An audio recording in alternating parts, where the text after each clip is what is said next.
dia, pessoal. Nós então vamos falar sobre esse tema tão atual e tão interessante, que é a coerência entre o nosso conhecimento e a nossa prática. Para que a gente não tenha nenhuma dúvida, nenhum pensamento divergente, é bom começarmos entendendo que nenhum de nós tem já a coerência completamente trabalhada, né? Aqueles seres que já têm a coerência total entre o ensinamento e a prática não precisam mais estar encarnados no mundo de provas e expiações, já têm acesso a mundos mais felizes, mundos que, segundo Santo Agostinho, nos esperam de braços abertos. Basta que a gente faça, né, esse trabalho que nós já começamos a fazer em muitas encarnações, de forma inconsciente, que talvez agora, mais conscientes, possamos trabalhar com mais afinco. Essa coerência entre o que conhecemos e o que realmente conseguimos praticar. Para isso viemos tantas vezes, para isso vamos vir certamente um grande número de vezes, porque esse trabalho não é fácil, esse trabalho é mais longo e mais profundo do que nós costumamos julgar.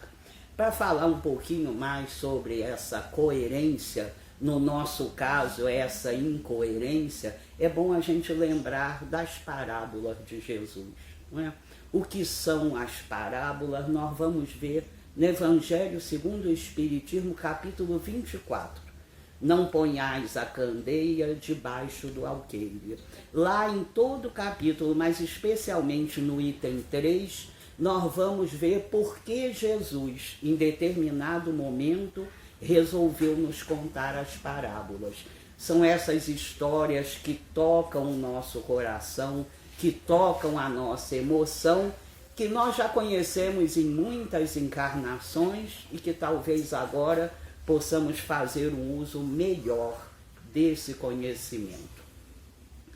Há várias definições de parábolas, né? Nós temos uma ideia do que elas são, mas talvez a definição mais sincera, mais honesta, mais profunda eu encontrei, como quase sempre, em Emmanuel, no livro Consolador, que é um livro que a gente precisa buscar, um livro formulado em perguntas e respostas, e lá na questão 290, Emmanuel nos diz que as parábolas são aquelas sementes divinas que com o tempo desabrochariam em árvores de misericórdia e sabedoria para toda a humanidade. Então, são essas histórias que vêm tocar o nosso coração e nos fazer talvez entender um pouquinho mais. Para isso as parábolas servem, e nós vamos, para falar desse assunto, lembrar de uma muito especial que está no Evangelho de Lucas. Hoje várias pessoas chegaram lembrando que é comemorado o Dia da Mulher.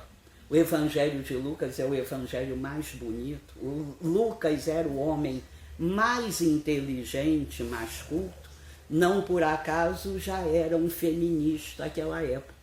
O Evangelho de Lucas é conhecido pela preocupação em prestigiar a mulher, por prestigiar um lugar social que deveria ser alcançado pela mulher. Lucas é conhecido por isso e por nos lembrar também desse benefício à nossa disposição, sem nenhuma interrupção, o benefício da prece. Então nós vamos ver em Lucas, capítulo 25, capítulo 10, desculpa, em capítulo 10, a partir do versículo 25, nós vamos ver a parábola do bom samaritano. Aliás, várias parábolas só são encontradas em Lucas, como a belíssima parábola da mulher hemorroíça, ou da mulher que sofria de hemorragia. Mas hoje nós vamos falar da parábola do bom samaritano. Para nós entendermos em que contexto aconteceu, nós vamos lembrar que naquela época os doutores da lei eram normalmente jovens que tinham tido muito tempo de estudar a lei, né? Eram jovens que tinham a lei na memória e não no coração, E nós vamos ver que naquela época a discussão entre esses doutores da lei era quem herdará o mundo futuro. Já sabiam da riqueza das vidas sucessivas, mas não tinham muita ideia como isso acontecia. Por seu conhecimento ser superficial, eles não tinham muita ideia como isso acontecia, como a gente vai ver naquele famoso evento de Nicodemos procurando Jesus e perguntando de forma infantil: mas mestre, eu vou entrar, ele era um homem altíssimo, eu vou entrar de novo no ventre da minha mãe? Nós vamos ver então esse conhecimento superficial, esse conhecimento que não alcança as consequências de si próprio. Então, naquela época, os doutores da lei já tinham sentido que o mundo melhoraria, que haveria uma série de vidas futuras e começaram a se perguntar: quem continuará aqui? Quem herdará esse mundo? Tinham eles a ideia mágica de que Deus faria uma revolução, que o mundo mudaria de fora para dentro, e tinham eles uma ideia muito superficial de como as coisas se dariam. Começaram a discutir entre eles e chegaram a uma conclusão: que os justos herdariam a terra, os justos continuariam a vir aqui. Mas também aí recomeçou uma outra discussão: o que é ser justo? Os doutores da lei, nenhum deles era bobo. Os doutores da lei eram aqueles vindos de capela que já tinham caído inúmeras vezes extremamente maliciosos. De forma maldosa, então, nós vamos ver quando um deles pergunta a Jesus.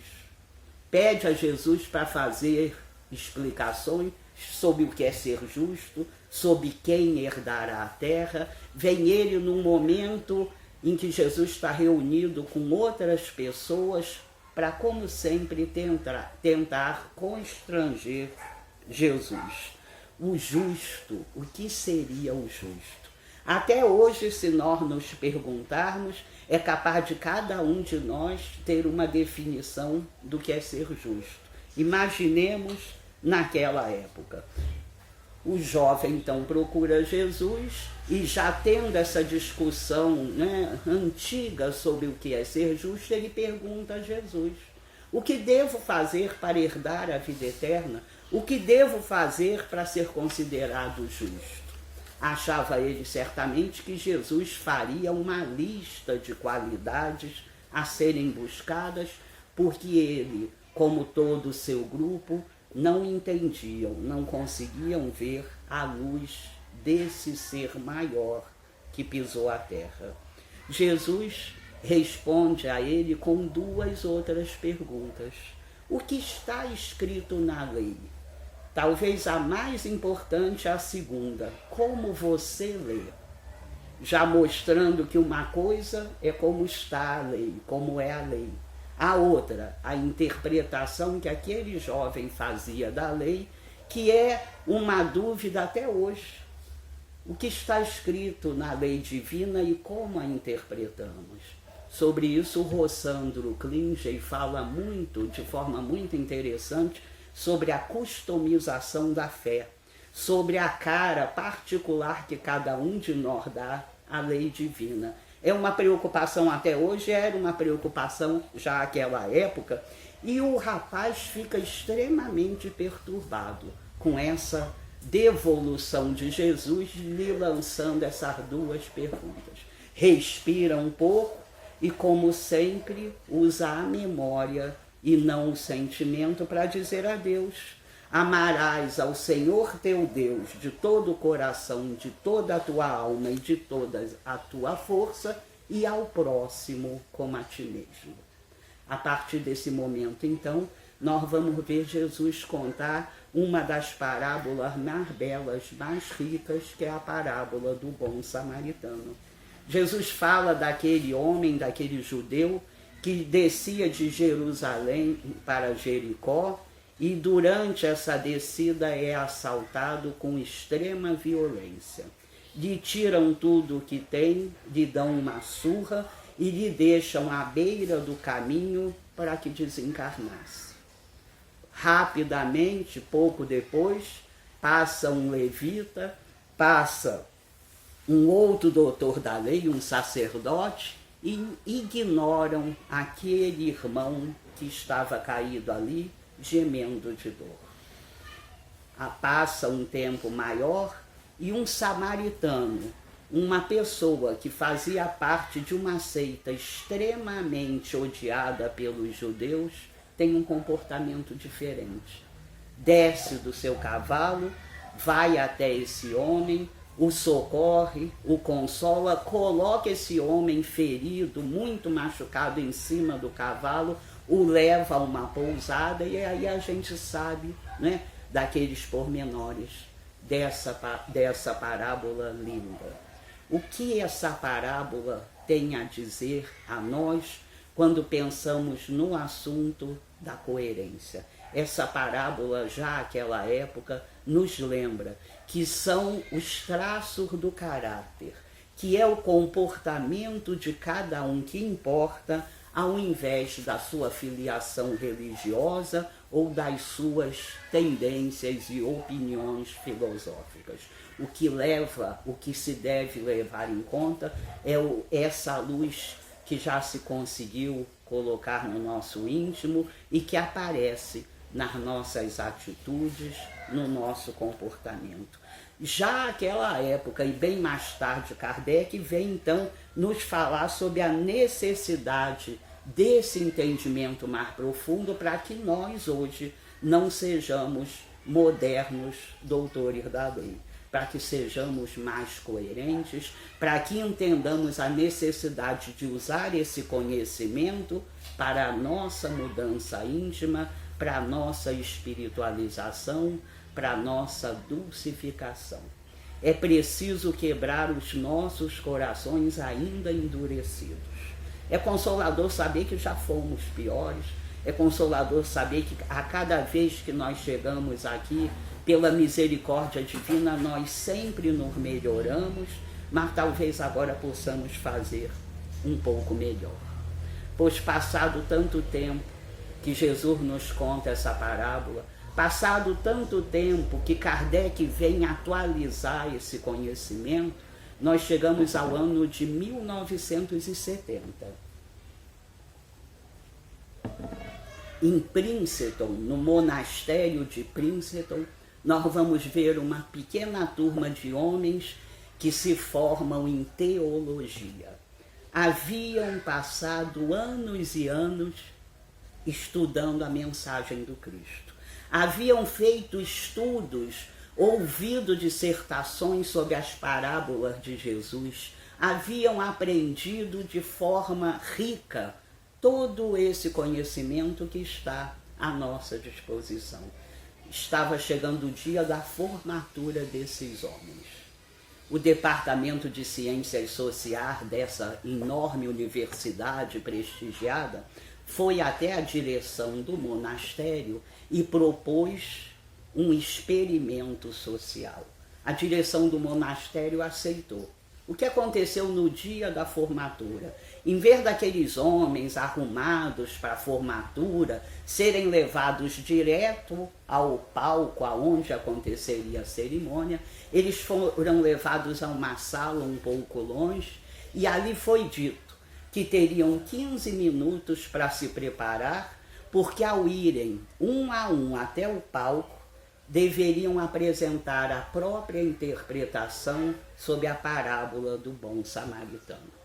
Tiveram então ali aqueles 15 minutos, cada um se recolheu para elaborar mentalmente o que falariam sobre essa parábola tão central na doutrina do Mestre. Mas fazia parte do estudo da Faculdade de Ciência Social algo inesperado. Conforme cada um saiu dessa sala e percorreu o enorme corredor para falar entusiasmado sobre a parábola, passavam por um ator que havia sido colocado no chão com uma roupa suja, de cabeça baixa, que ao sentir que cada um deles se aproximava, gemia dolorosamente. Pois um a um daqueles teólogos que se formavam após anos de estudos da mensagem do Cristo, um a um passou, sem se dar conta daquele sofredor, sem parar para lhe perguntar o que havia acontecido, sem pelo menos pensar em perguntar ou ajudar aquele homem. O estresse da situação talvez tenha contribuído para que eles ignorassem o principal, a obrigação moral de ajudar ao próximo. Então nós vamos ver aquela situação inusitada nos contando a eles, mas nos contando a todos nós que a separação entre o seminário e a rua é um dos maiores problemas de ética, é um dos maiores problemas da vida. A separação que há entre o seminário e a rua é a separação que há entre o centro espírita e a rua. É essa separação que fala do nosso nível de consciência. Naquela série lindíssima, As Vidas de Emmanuel, o último livro, Renúncia, nós vamos ver Alcione falando do Evangelho. Alcione lembra que o Evangelho é uma escada de ascensão.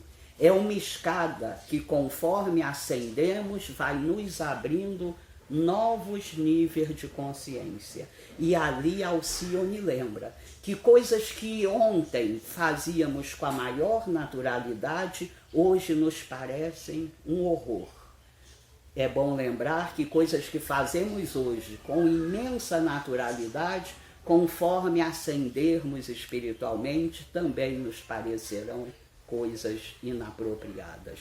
A nossa coerência vai sendo trabalhada conforme diminuímos essa separação entre o centro e a rua, conforme entendemos que todo esse conhecimento que vem nos curar das maiores angústias, das maiores ansiedades, que vem trazer uma serenidade muitas vezes impensada à nossa encarnação, tudo isso precisa fazer com que trabalhemos uma coerência que será trabalhada com certeza, mas nós não sabemos quando, não sabemos daqui a quantas encarnações.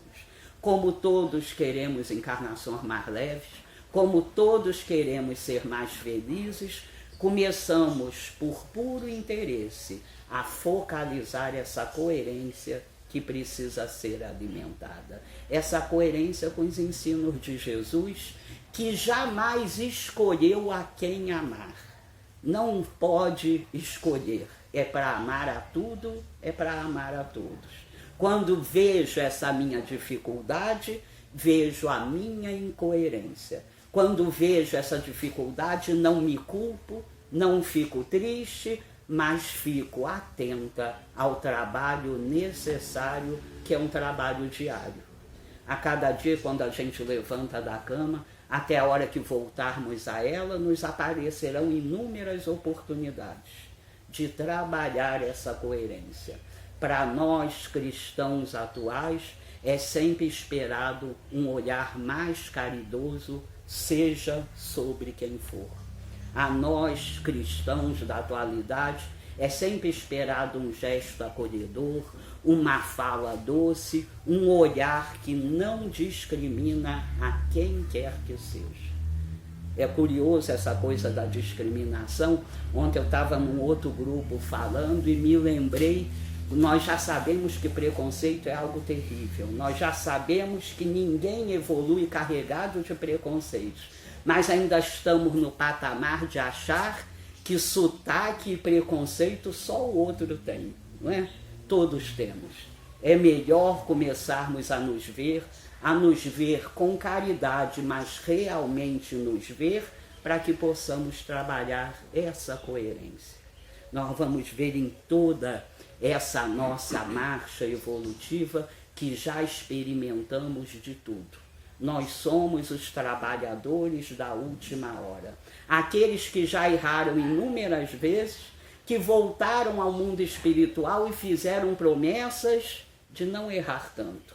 A gente sempre dorme no mundo material, acorda no mundo espiritual, e essa nossa consciência vai se abrindo, vai se alargando, e dessa vez nós todos que temos algum tipo de contato com o Espiritismo, sabemos que fizemos promessas aos nossos amores que nos acompanham do mundo espiritual de melhorar um pouco mais. Essa é a sina dos trabalhadores da última hora. Podemos agora fazer um pouco mais. Precisamos fazer um pouco mais. Precisamos entender, e Kardec, no Livro dos Médiuns, o nosso segundo livro, de 1861, lá no item 350, ele nos diz: de que adianta acreditar na vida espiritual? De que adianta acreditar nas manifestações espirituais ao avarento se ele continuar cheio de avareza, ao orgulhoso se ele continuar cheio de si? E assim a Kardec vai fazendo essa lista dessas nossas dificuldades tão comuns. Agora devemos e podemos fazer diferente. Sabemos que estamos aqui com um único objetivo: a nossa reforma íntima, a tão falada e tão pouco realizada reforma íntima. Agora podemos mais, né? Lembrei do livrinho Cirurgia Moral, daquele médium tão especial, João Nunes Maia. Quem tem acesso à pomada milagrosa do vovô Pedro, foi João Nunes Maia que psicografou a receita da pomada. Tem livros belíssimos, um dos livros mais belos que eu já li, Maria de Nazaré, e ele tem um livro pequenininho que eu adoro e que sempre que vejo eu acho graça, que se chama Cirurgia Moral. Quem dera, não é? Quem dera que a gente entrasse ali no hospital, tomasse uma anestesia, 2 horas depois saíssemos, sem orgulho, sem inveja, sem egoísmo, sem tantas coisas, sem dificuldade nenhuma para perdoar, já que sabemos que também necessitamos ser perdoados. Mas não é assim que acontece. Quis Deus nos criar simples e ignorantes para que cada um, no esforço próprio, trabalhasse a própria iluminação. Questão 909 do Livro dos Espíritos. Kardec pergunta: será que nós somos capazes mesmo de evoluir? Será que o homem por si próprio é capaz de trabalhar a própria evolução? Recebe como resposta que com certeza todos, absolutamente todos, trabalharão a própria evolução, mas que naquela época faziam muito pouco esforço. Quem sabe nessas idas e vindas, nesse dormir na matéria, acordar no espírito, quem sabe se dessa vez a gente pode se esforçar um pouquinho mais, deixar de investir tanto tempo no material, no aparente, que pertencem apenas a esse mundo, que ficarão aqui imediatamente, na hora que mais uma vez voltarmos, e começarmos a investir agora essa nossa energia, essa nossa vontade na nossa melhora espiritual, para cumprir aquela receitinha que Emmanuel nos deu há mais de 60 anos. Termos a mínima certeza de que voltaremos, de que entraremos no próximo túmulo melhor um pouquinho do que chegamos ao último berço. Que a gente consiga, com todas essas explicações, mais do que as explicações, mais do que os exemplos de Jesus, com esse sentimento que vem quando nós nos abrimos, esse sentimento, essa certeza de que somos todos filhos amados de Deus. Essa certeza de que façamos o que fizermos, cometamos os erros que cometermos, sempre seremos filhos amados de Deus. Olhamos agora os nossos erros como desvios naturais a cegos que guiam cegos. Vamos acertando esse caminho a cada encarnação, mas especialmente sabemos que jamais caminharemos sós, que jamais caminharemos deixando qualquer filho de Deus na retaguarda, desprotegido, sem socorro e sem amor. Que a gente possa rever todo esse conhecimento, que a gente possa se abrir para que os ensinos de Jesus, acolhidos nesses corações endurecidos, façam o trabalho necessário. Que a cada dia a gente entenda que a estrada está aberta para todos nós. Que possamos caminhar dessa vez consolados e mais conscientes. Muito obrigada.